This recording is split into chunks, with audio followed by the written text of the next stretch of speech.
Voilà, pour introduire le partage de ce matin, j'avais donc choisi l'image d'un potier qui est en train de façonner un vase. Je ne sais pas si vous avez déjà eu l'occasion d'aller voir travailler un potier, comme ça se faisait autrefois, mais c'est un travail précis, sérieux. Si vous y prenez mal, vous déformez la poterie. Dans une église dans laquelle j'étais, il y avait un potier.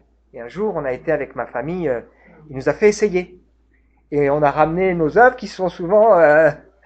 au début, ça monte bien, puis hop, après, ça penche parce que c'est un vrai métier. C'est un travail précis, méticuleux, qui nécessite de la douceur, de la patience, et qui fait un morceau d'argile informe, insignifiant, sans valeur, quelque chose qui peut devenir utile, voire même un vase d'honneur.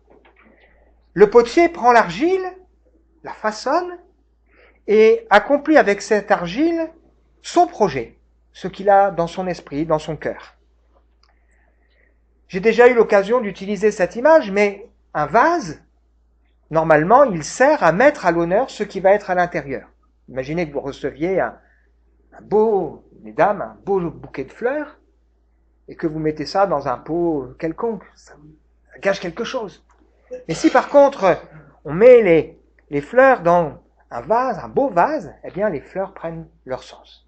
Et quelque part, nos vies, si elles sont façonnées par Dieu, eh bien peuvent servir à mettre à l'honneur ce qui est à l'intérieur de nous. Et donc la foi et l'expérience chrétienne, c'est aussi on va dire, d'être comme un vase de la présence de Dieu qui va rayonner sur ceux qui sont à l'extérieur. Le message de la Bible est un message incarné.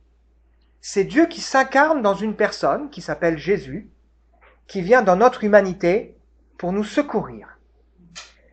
Mais c'est aussi un message incarné, c'est Dieu qui utilise des croyants véritables qui vivent quelque chose dans leur foi pour rayonner autour d'eux et permettent à d'autres d'être interpellés en se disant « c'est ça que Dieu peut faire dans une vie, alors moi aussi, j'ai envie de pouvoir le vivre, de pouvoir le découvrir. » Donc en pensant à cette image du potier, on voit qu'il y met les mains vraiment à cœur, je pense aussi à une parabole que nous trouvons dans la Bible. Jésus s'est souvent exprimé avec des paraboles, c'est-à-dire qu'il prend des images de la vie et il s'en sert pour révéler des vérités profondes et nous faire réfléchir. Mais on a aussi dans l'Ancien Testament quelques paraboles, et en particulier on en a une qui se trouve dans le livre de Jérémie, un livre qui a été écrit environ 600 ans avant Jésus-Christ. Un texte qui se trouve dans le livre de Jérémie au chapitre 18. Le contexte, c'est quoi? Parce que c'est important quand on parle d'un texte de regarder le contexte. Jérémie vit à une époque particulièrement troublée au Moyen-Orient. Il y a des conflits géopolitiques, des guerres de territoire, des guerres de pouvoir, ce qui n'a rien à voir avec notre monde d'aujourd'hui. Aujourd'hui, il n'y a plus de guerre de pouvoir, il n'y a plus de guerre de territoire. Donc à l'époque, il y a la Syrie, il y a la Babylonie et il y a l'Égypte qui veulent prendre le pouvoir et développer leur territoire. C'est aussi une époque de grand déclin sur le plan moral et sur le plan spirituel. Et donc cet homme, qui est un homme de foi, il est en train de constater autour de lui le déclin de la population dans laquelle il se trouve sur ce plan moral, spirituel, et Dieu lui révèle des choses, et il est profondément malheureux. Il va d'ailleurs, Jérémie, être le témoin de grandes horreurs. Et il composera un livre qui s'appelle Les Lamentations de Jérémie, qui a donné cette expression connue, les Jérémiades, parce qu'en fait, c'est quelqu'un qui a été traumatisé et qui parle de la détresse de ce qu'il a pu observer autour de lui. Et donc, au chapitre 17 de ce livre de Jérémie, il évoque en particulier ce qu'il voit. Et il dit « Le péché est écrit comme un burin de fer, il est gravé sur la tablette du cœur des hommes. » En particulier de ceux qui, normalement, devraient connaître Dieu. Il écrit un peu plus loin, « Le cœur de l'homme est tortueux plus que toute autre chose. Il est incurable, qui pourrait le connaître? Moi, l'Éternel, je sonde les cœurs, je scrute les tréfonds de l'être. Et cet homme qui à la fois, il crie à Dieu, guéris, et je serai guéri, sauve-moi et je serai sauvé. Et Dieu l'invite à aller voir un potier. Et c'est l'histoire qu'on a dans le chapitre 18. Il lui dit, regarde ce qui se passe. Le potier met l'argile, il fait sur le tour, et puis, d'un coup, ça ne marche pas. Et qu'est-ce que fait le potier? Il reprend l'argile et il forme un nouveau vase. Et Dieu se sert de ça pour expliquer qu'il a le pouvoir, la capacité de transformer ce qui ne marche pas en quelque chose qui marche. Il est capable, lui, de transformer le cœur de l'être humain. Je pense qu'on sera d'accord pour dire que le problème de notre monde, c'est pas seulement le dérèglement climatique, c'est pas seulement la pollution, c'est pas seulement les cyclones qui arrivent à droite et à gauche, c'est pas seulement un homme, M. Poutine ou je sais pas qui. Mais le problème de notre monde d'aujourd'hui, c'est le cœur de l'être humain.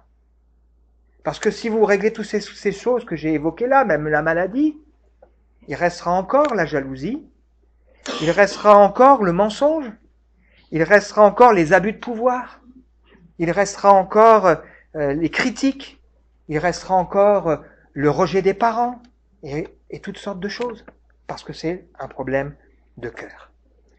Et donc on voit bien que le mal dans notre monde, il est incurable. On peut faire des lois pour dire il faut punir maintenant. Même des gens qui vont par exemple violer des femmes et le consentement n'est pas clair. Alors il faut punir. Mais on punit, mais ça ne change pas le cœur. C'est un problème de société grave. On met les gens en prison et parfois ils ressortent, c'est pire. Parce qu'ils ont côtoyé d'autres personnes, parce qu'ils ont été dans un milieu dur et ils sortent encore plus dur. Mais à un moment donné, qu'est-ce qu'on fait? C'est un problème de cœur et on voit dans la Bible que Dieu est celui qui veut s'intéresser à notre cœur. On arrive tout doucement, avec le message de ce matin, ça marche. On est dans une série qu'on a appelée à la découverte du si grand salut. Cette expression, je la prends directement du texte du livre aux Hébreux, un mot un peu compliqué, qui nous dit comment échapperons-nous si nous négligeons le si grand salut que Dieu nous a donné. On a tout à l'heure évoqué des éléments de ce salut, Dieu qui nous aime, qui nous tend la main, qui veut se révéler à nous, mais si on dit moi j'en veux pas, quel espoir il nous reste? Et donc on réfléchit depuis quelques semaines à ce si grand salut qui repose sur le projet de Dieu et qui repose en particulier sur Dieu lui-même qui s'incarne dans la personne de Jésus. On a vu ensemble déjà plein de choses, on va pas tout reprendre ce matin, mais on a vu que Dieu qui nous aime, il met le paquet pour nous sauver.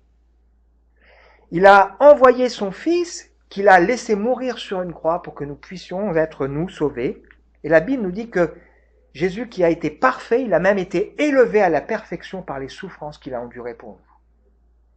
Il nous présente ce Jésus qui prend des hommes et des femmes qui acceptent de se tourner vers lui et qui se présentent devant Dieu en disant « j'ai pas honte, c'est mon frère, c'est ma sœur, je suis mort pour lui, pour elle.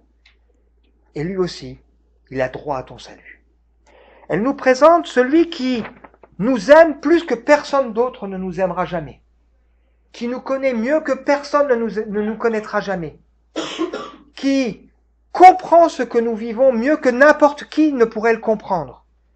Celui qui est vivant et qui peut nous secourir parfaitement si nous acceptons de nous approcher de lui avec confiance et avec assurance.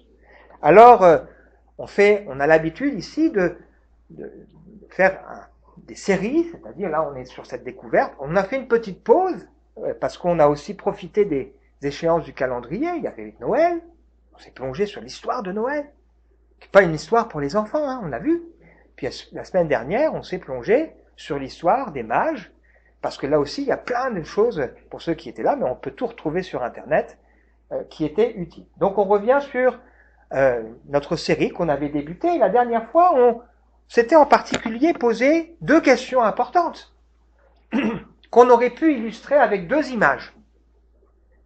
Qui est Jésus pour toi?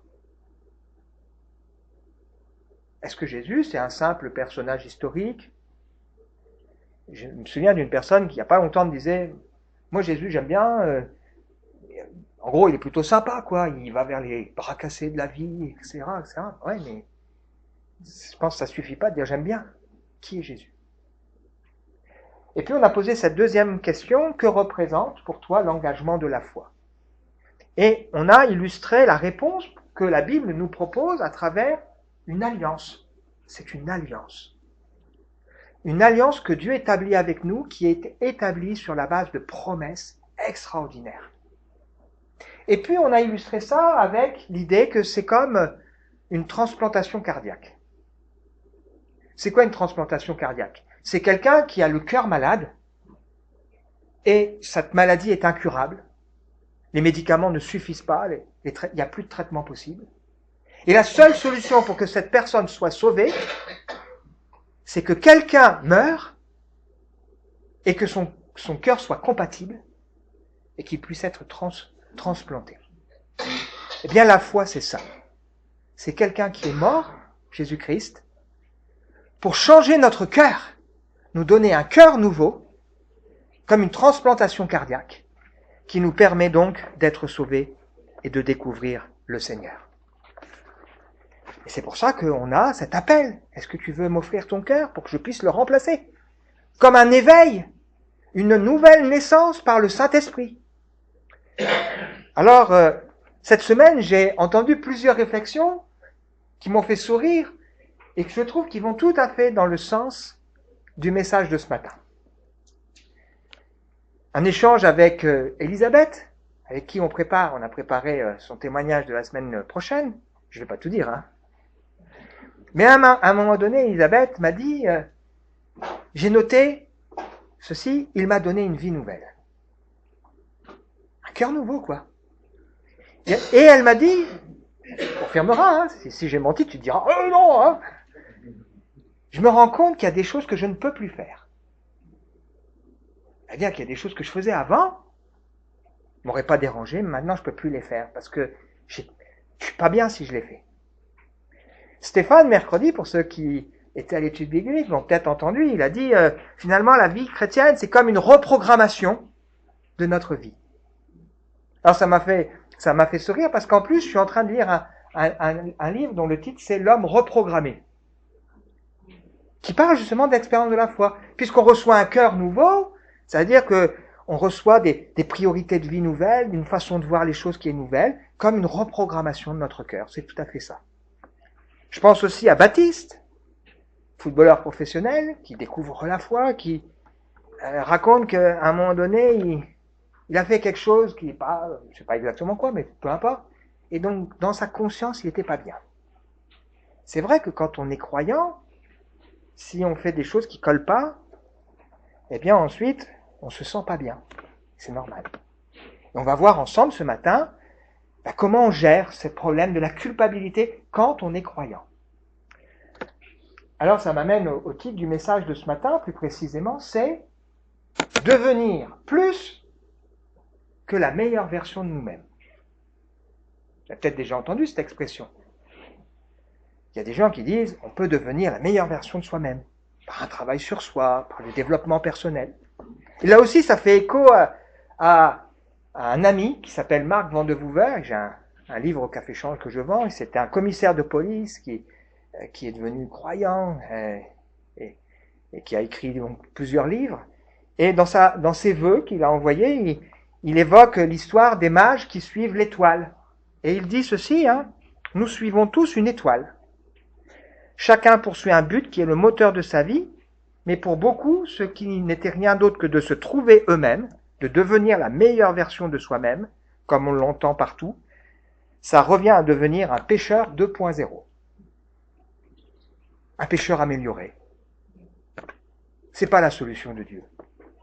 Dieu a des projets bien plus grands pour nous. Il veut nous donner un cœur nouveau et il veut nous conduire à progressivement ressembler davantage à Jésus-Christ. C'est ça la foi chrétienne. La foi chrétienne, c'est Dieu qui veut changer ma mentalité, qui veut changer mes sentiments, ma façon de voir, qui veut changer des traits de mon caractère qui sont pas bons, pour me rendre semblable à la personne de Jésus. J'espère qu'on se dit les uns les autres, eh ben il y a encore du travail. Eh ben oui, il y a encore du travail. Mais Dieu nous façonne. On l'a lu dans plusieurs textes de ce matin, parce que j'aime bien qu'il y ait un suivi dans tout le parcours qu'on a depuis le début de ce culte. C'est pas simplement des parties comme ça. On a lu par exemple, voyez de quel amour le Père nous a témoigné pour que nous puissions être appelés enfants de Dieu, et nous le sommes. Et on a ajouté, nous savons que lorsque le Christ paraîtra, nous serons semblables à lui, parce que nous le verrons tel qu'il est. Ce que nous serons un jour n'a pas encore été rendu manifeste. On sera transformé à la ressemblance de Jésus. Waouh! On a lu aussi ces textes qui nous dit que nous sommes l'objet de la grâce de Dieu. J'aimerais vous dire, vous êtes l'objet de la grâce de Dieu, de l'attention de Dieu. Même si vous l'avez blasphémé, comme l'a dit tout à l'heure Nelson, vous êtes l'objet de la grâce de Dieu, qui destine d'avance à préparer sa gloire. Et il veut nous déclarer justes pour nous façonner à l'image de Jésus. Alors, il y a dans la Bible, et c'est ce qu'on découvre aussi dans ce texte, plusieurs notions importantes. Il est important pour nous de comprendre que le message de l'Évangile, c'est Dieu qui vient à notre portée dans notre misère, notre vie avec ses difficultés, dans la personne de Jésus. Et qui nous montre qu'il nous comprend pleinement. Il sait notre humanité. Il sait quand on ressent l'injustice, quand on est dans un monde marqué par la violence. Il a été touché, ému quand il voyait les gens souffrir, etc., etc. Mais il y a une dimension de l'Évangile que nous devons absolument comprendre et qui est au cœur du message de ce matin, c'est que l'Évangile, c'est aussi Dieu qui veut nous élever dans la présence de Dieu. Parce que si l'Évangile, c'est Dieu qui vient dans mon monde et qui m'aide simplement dans ma vie d'ici-bas, mais qui ne me projette pas dans quelque chose de plus grand, il manque une dimension essentielle.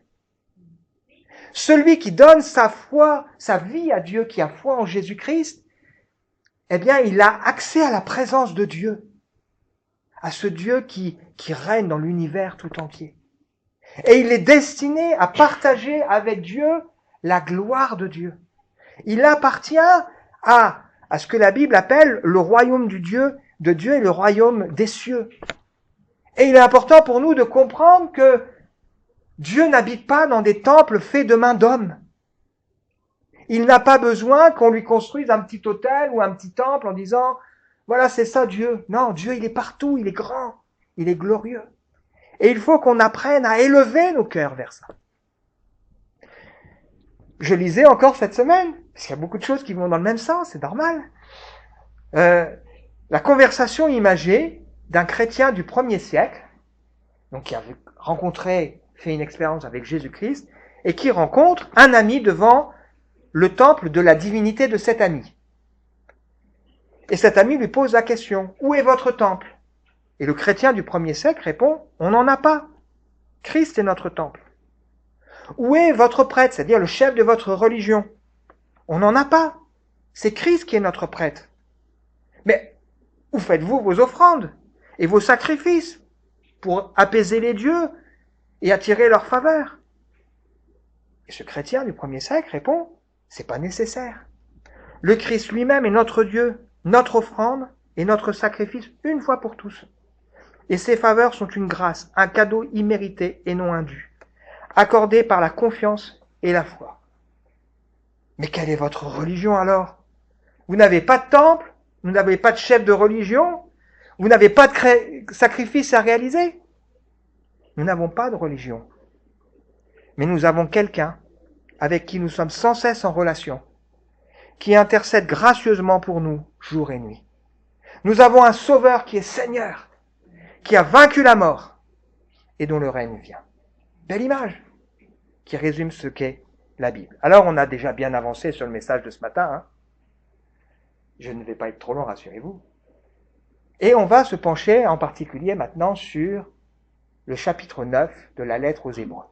Alors, ce chapitre 9 est probablement le chapitre dans lequel il y a beaucoup d'images qui prennent du sens, des images de l'Ancien Testament, qui, pour les gens de l'époque, étaient connues et probablement pour la plupart ici, ne sont pas du tout connues.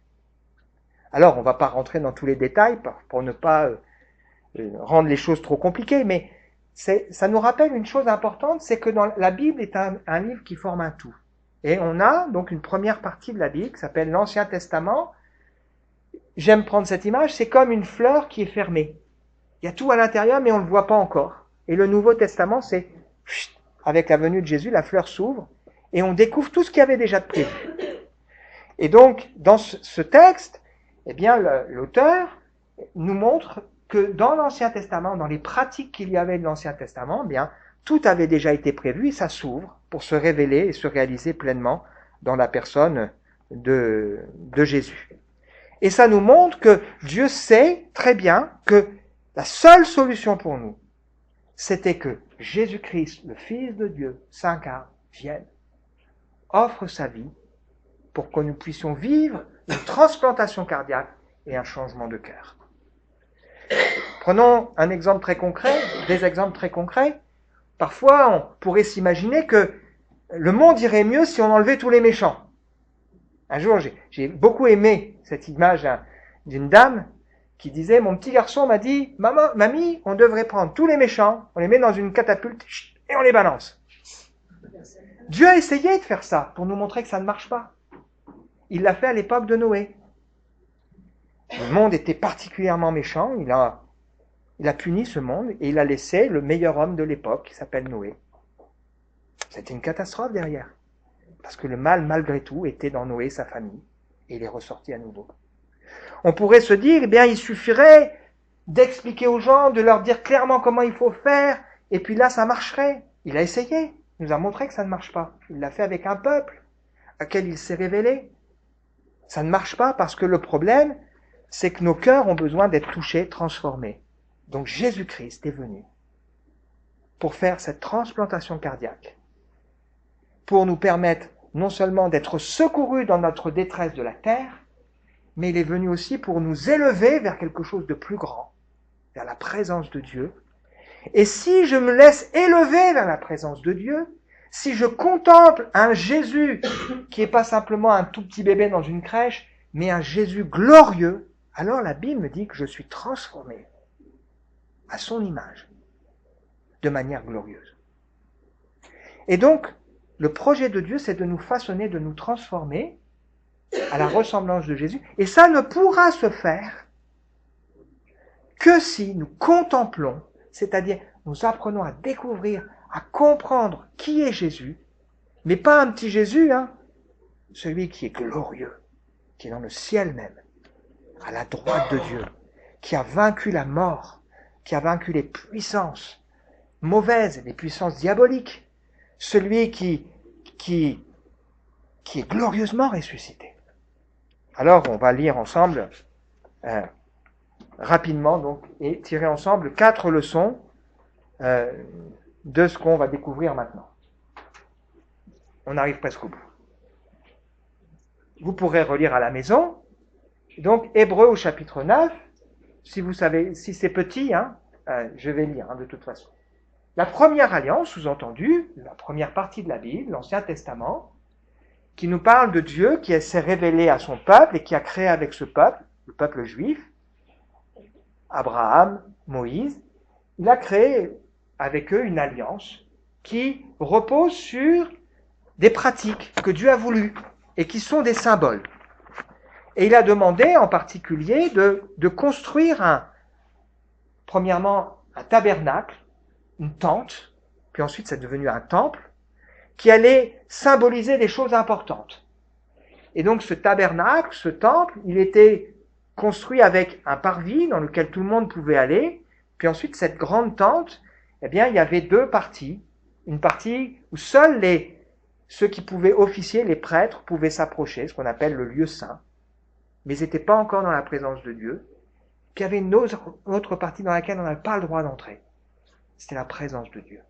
Et c'est un symbole pour nous expliquer que le projet de Dieu, c'est de venir au milieu de nous, mais comme il est saint et que nous sommes des pécheurs, nous ne pouvons pas accéder à sa présence. Ce serait insupportable pour nous. Pourtant, Dieu veut. Et donc, on lit ceci. La première alliance avait un rituel pour le culte, ainsi qu'un sanctuaire qui était terrestre. On avait en effet installé une tente, le tabernacle, partagé en deux, ce que j'ai expliqué. Dans la première partie se trouvait le chandelier, la table avec les pains offerts à Dieu. Je pourrais expliquer à quoi ça correspond, je ne vais pas le faire pour pas vous noyer dans toutes sortes de détails. On l'appelait le lieu saint. Derrière le second rideau venait la partie de la tente qu'on appelait le lieu très saint. Cet ensemble était ainsi installé. Les prêtres entrent en tout temps dans la première partie du tabernacle pour accomplir leur service.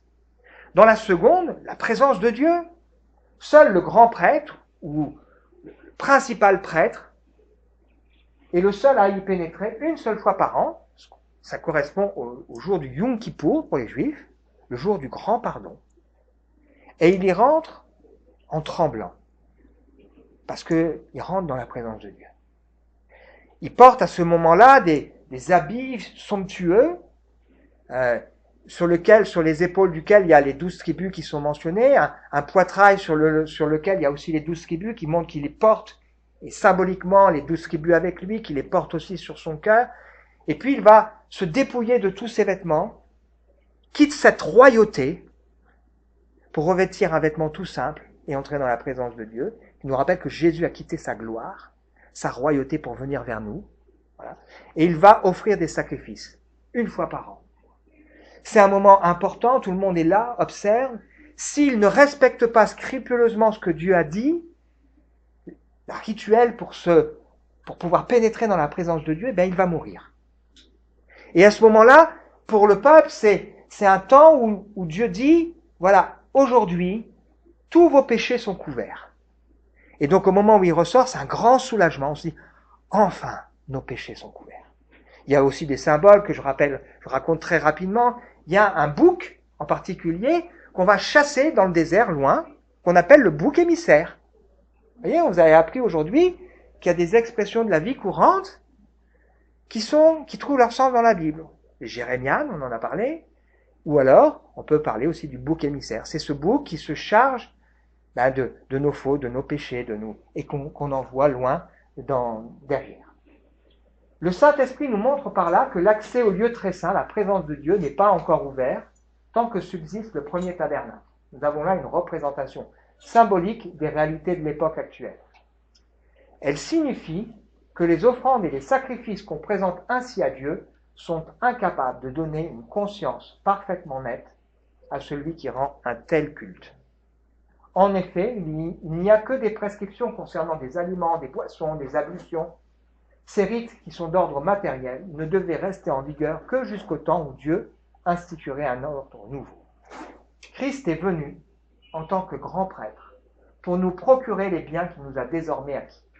Il a traversé un tabernacle plus grand et plus parfait que le sanctuaire terrestre, un tabernacle qui n'a pas été construit par des mains humaines, c'est-à-dire qui n'appartient pas au monde créé. 2 leçons simplement pour nous. Christ, lui, est entré dans la gloire de Dieu.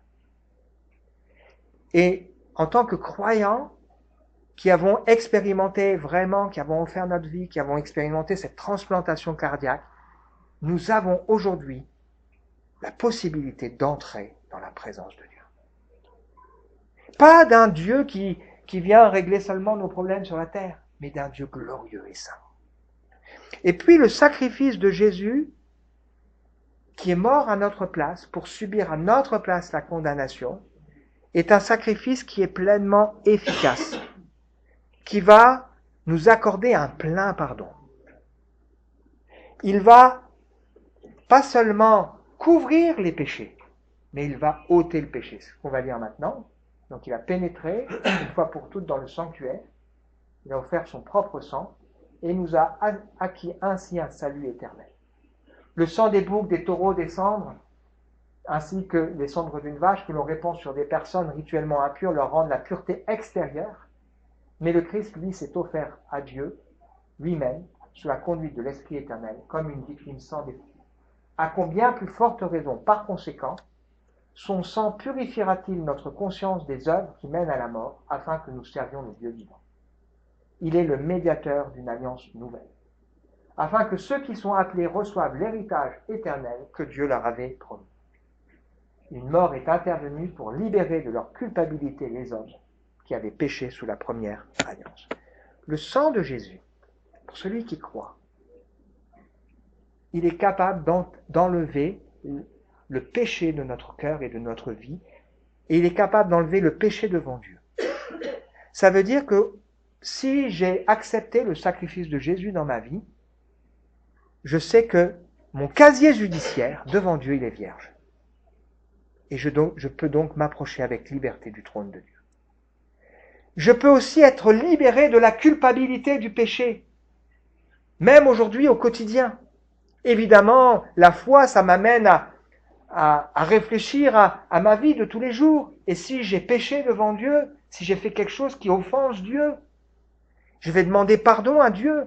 Mais je crois que le sacrifice de Jésus est suffisant pour que je puisse à nouveau retrouver la paix de Dieu, en pleine conscience. Je lisais, en préparant le message, un commentateur qui disait ceci, il dit, parfois le soir, au moment où je me couche, je repense à ma journée et je demande pardon à Dieu pour les petites choses, les choses que j'ai pu faire et je m'endors en paix. Sous-entendu avec une certaine forme de légèreté par rapport à la conscience de ça. Puis il dit, par d'autres moments, je prends conscience du sacrifice qui a été donné, du prix qui a été payé. Et là, mon cœur est ému. Je réalise à quel point Dieu m'aime et à quel point il est capable d'ôter ma culpabilité. Il est question d'un testament, et quand il est question d'un testament, il faut que la mort du testateur soit constatée, car un testament n'entre en vigueur qu'après le décès de celui qui l'a établi. Il est sans effet tant qu'il est en vie. C'est pourquoi la première alliance non plus n'est pas entrée en vigueur sans aspersion de sang. En effet, selon la loi, presque tout est purifié avec du sang, et il n'y a pas de pardon des péchés sans que du sang soit versé. Jésus-Christ, en mourant, ouvre pour nous la possibilité d'une alliance nouvelle. La Bible est séparée en deux parties. Une première partie qu'on appelle l'Ancien Testament, une deuxième partie qui parle de la venue de Jésus, des promesses de la foi, qu'on appelle le Nouveau Testament. Et dans cette idée de testament, il y a une idée importante. Qu'est-ce que c'est qu'un testament? C'est une personne qui, avant de mourir, rédige d'une certaine manière des promesses, un accord qui va se mettre en œuvre au moment où cette personne va décéder. Cette promesse, cet accord ne pourra pas se mettre en place tant qu'il n'est pas mort. Mais une fois qu'il est mort, qu'il est décédé, plus personne n'a le droit de revenir sur ce qui a été écrit. Il y a une ville, par exemple, là en France, j'ai vu ça, peut-être vous l'avez vu aussi, qui offre une prime à tous les jeunes de 20 ans ou 21 ans, parce qu'une dame a donné à la ville ses biens et elle a dit, voilà, je veux que tous les jeunes qui en font la demande, quand ils ont 20 ans, le jour de leur anniversaire, ils ont une somme d'argent, quelque chose comme ça. On ne revient pas dessus, ça a été validé, ça fait des années que ça existe. Un testament, il a été validé et on ne peut pas revenir dessus. La mort de Jésus, c'est ce que nous rappelle ici ce texte, eh bien, ouvre pour nous la possibilité d'une alliance nouvelle, la réalisation des promesses de Dieu que personne ne peut remettre en question. Et enfin, on termine. Ce n'est pas dans un sanctuaire construit par des hommes, simple image du véritable que Christ est entré, c'est dans le ciel même, afin de se présenter maintenant devant Dieu pour nous. Jésus a paru une seule fois à la fin des temps pour ôter les péchés par son sacrifice. Comme le sort de tout homme est de mourir une seule fois, après quoi il est jugé par Dieu, de même le Christ s'est offert une seule fois en sacrifice pour porter les péchés de beaucoup d'hommes. Et il viendra une seconde fois, non plus pour ôter les péchés, mais pour sauver ceux qui attendent de lui leur salut. Une vérité importante pour nous, hein.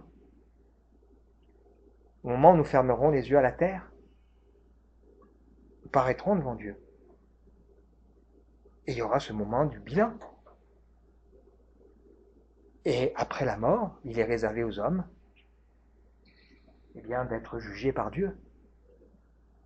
Et il est important pour nous, dès ici-bas, de pouvoir se dire, moi je fais la paix avec Dieu. C'est possible en Jésus-Christ. Je sais que Dieu m'a pardonné, je sais que je suis sauvé, je suis lavé. Jésus a ôté mon péché devant Dieu. Et il m'a offert l'accès à la présence de Dieu, pour toujours. L'évangile, c'est Dieu qui nous aime tellement, qui veut tellement nous permettre d'être réconciliés avec lui, qui veut tellement faire de nous ses enfants, qui nous considère comme les objets de sa grâce, qu'il s'incarne dans une personne, Jésus-Christ, et vient nous secourir dans notre humanité. Si quelqu'un ce matin se dit, moi dans ma vie c'est dur, c'est la galère, Jésus-Christ est venu, et il peut nous aider. Mais Jésus-Christ n'est pas seulement venu nous aider à régler nos problèmes ici-bas, il veut nous élever à quelque chose de plus grand. C'est Jésus qui nous donne accès au ciel même, à la présence de Dieu Tout-Puissant. Sa mort ouvre les portes du testament et nous garantit un salut éternel, une réconciliation éternelle et une conscience libérée. C'est Dieu qui fait naître à une vie nouvelle par le Saint-Esprit et qui transforme notre caractère, façonne notre cœur par le Saint-Esprit parce que nous prenons le temps de contempler la personne de Jésus. Tout un programme pour nous. Ce matin, peut-être, on est dans une première phase, on se dit, moi, je ne sais pas où je vais. Ben, c'est le moment. Le moment de savoir où tu vas. Et de choisir le bon côté. Et puis, pour ceux qui ont déjà expérimenté ça, qui peut-être ont des culpabilités, ben, c'est le moment de se dire, je dis à Dieu pardon pour le mal que j'ai fait. Si je dois réparer des choses, je vais le faire. Si je dois les assumer sur la terre, je vais le faire. Mais de saisir par la foi qu'il peut être libéré dans sa culpabilité, dans son cœur, pour pouvoir s'approcher de Dieu.